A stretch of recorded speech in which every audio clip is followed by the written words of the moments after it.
Če pri opremljanju stanovanja ne želimo preveč tvegati z barvami in slogom, ker se glasnega in očitnega praviloma prej najemo, to ne velja nujno za počitniške hiše ali stanovanja. Tam bivamo redkeje, na dopustu smo ponavadi bolj sproščeni in razigrani, zato si lahko pri opremljanju dovolimo več svobode. Primer smo našli v priljubljenem smučarskem središču. Danes smo v Čičarah pri Kranjski gori v prenovljenem stanovanju, ki sedaj služi kot udoben počitniški apartma z veliko sloga. Prenovo je načrtovala arhitektka Nina Steiner, ki nam bo zaupala, kako je iz grdega račka nastal črni labod. Nina, očitno dober glas res seže v deveto vas. Povejte zgodbo, kako ste se našli s tem investitorjem. Gledala sta vašo oddajo, v katerem sta opazila enega izmed mojih preteklih projektov, ki je bil izveden ravno v sosednjem bloku. In ker sta računala, da imam že izkušnje s točno takim stanovanjem, sta se obrnila name za pomoč pri prenovi njunega stanovanja. Ampak seveda očitno sta hotela povsem drugačno estetiko. In tukaj prevladuje estetika elegantne črne barve. Kako ste dosegli, da je toliko črne? To sta si investitorja želela. Ko sem ji poslala svoje ideje oziroma referenčne primere stanovanj, ki so jim bile všeč, so bile večinoma črne, sive barve, malo topline lesa in pa industrijskih detajlov. In seveda smo potem stremeli k neki taki estetiki. Jaz kot arhitektka seveda obožujem črno barvo, tako da mi ni bilo treba dvakrat reči, da sem jo lahko uporabljala. In tudi sanitarna keramika, celo bela tehnika je črne barve, ne? Res je. Človek se lahko samo želi takšnega naročnika, ki je dovolj drzen za take zanimive rešitve. Je pa nekaj, ne? Črne barve se malo bojimo tudi zaradi tega, ker naj bi optično pomanjšala prostor. Tukaj nismo na veliko kvadratnih metrih. Kako ste dosegli, da stanovanje kljub temu deluje precej prostorno? Res je, tole stanovanje je trosobno in ima samo 53 kvadratnih metrov. Smo si pa dovolili ložo balkonsko priključiti bivalnemu prostoru in ga s tem nekoliko povečati. Tudi smo umestili nova strešna okna, ki v prostor dovajajo dovolj naravne svetlobe in ga tako vizualno povečajo. Tako smo nekako kompenzirali uporabo črne barve z enimi drugimi elementi. Uporabili smo tudi veliko ogledal, ki jih je mogoče opaziti tako v vlogi front omar, kot v vlogi kuhinjskega ozadja, kar je mogoče malce nepričakovano, ampak tako lepo odbijajo svetlobo in povečajo prostor, da se nismo mogli izogniti.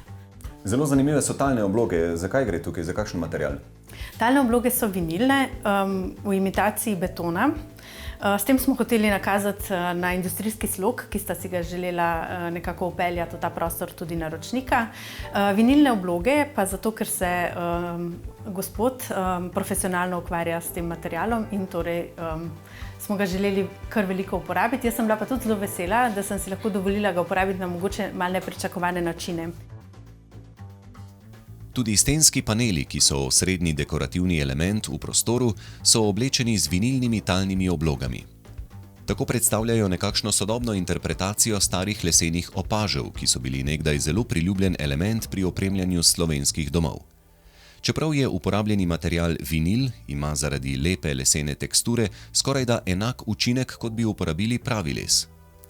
Občutek topline in domačnosti je arhitektka pričarala tudi z električnim kaminom, ki, čeprav ni pravi, oddaja prijetno toploto in vizualni učinek pravega ognja. Še nekaj, kako je možno v tako majhno kopalnico spraviti hkrati sušilni in pralni stroj, da dobiš noter celo utility? Res je, kopalnica ima pičlih 3,4 kvadratne metre, potrebe uporabnikov pa so bile precej velike. Kljub majhnosti smo pa s pomočjo natančnega planiranja in izkoriščanja vseh prostorskih kotičkov smo umestili kar veliko elementov. Pralni in sušilni stroj smo malce skrili s polprosojno fronto iz zatemnjenega stekla, tako da nista čist vidna. Tuš kabino pa smo pustili deloma odprto, kar dopušča malce večje dihanje prostora. Izkoristili pa smo tudi višino samega prostora in grelnik vode umestili direktno nad WC školjko. Še nekaj, ta črna barva je res elegantna, ampak ali bi toliko črnih elementov bilo za vsakodnevno življenje? Ne, v tem stanovanju smo si ravno iz razloga, da gre za počitniško nastanitev, lahko privoščili malce več svobode pri uporabi barv in pa tudi materialov. Investitorja sta imela zelo izdelano idejo o tem, kako naj bi izgledalo prenovljeno stanovanje. Skupaj z arhitektko so ugotovili, da je industrijski slog tisti, ki jim je trenutno najljubši.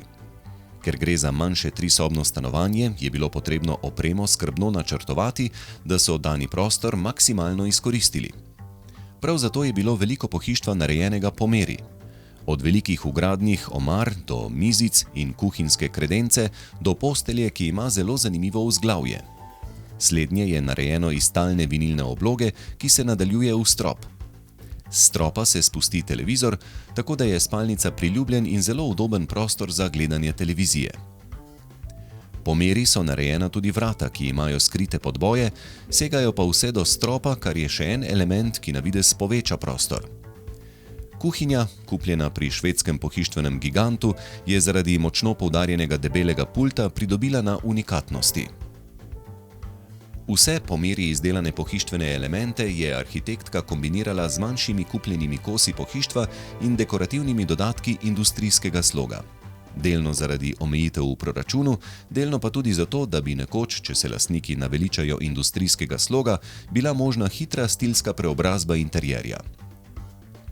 V tem primeru bi kovinske jedilniške stole, replike klasičnega dizajna iz 50. let ter manjše dekorativne detajle, kot so svečniki, vazice in stenska ura, hitro in za denarnico neboleče zamenjali. In kako je bilo s časovno izvedbo te prenove? No, v teh počitniških naseljih imajo res zelo časovno omejene termine, ko se sme delati obnovitvena dela. Sam spomladi 3 tedne, pa jeseni 3 tedne, kar pomeni, da smo imeli dejansko 3 tedne časa. Sicer smo prej načrtovali in usklajevali in risali projekt 3 mesece. Za dela smo imeli pa na voljo samo 3 tedne, kar je pomenilo vse od nošenja stvari v narušitev do gradnje in vgrajevanja pohištva. Res je bilo noro, delavci so delali praktično en na drugem, urniki so bili naporni, ampak nekako jim je uspelo.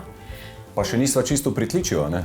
Ne, v 5. nadstropju smo, kar je dodatno malo otežilo delo in te elefante prisililo v dodatne športne aktivnosti.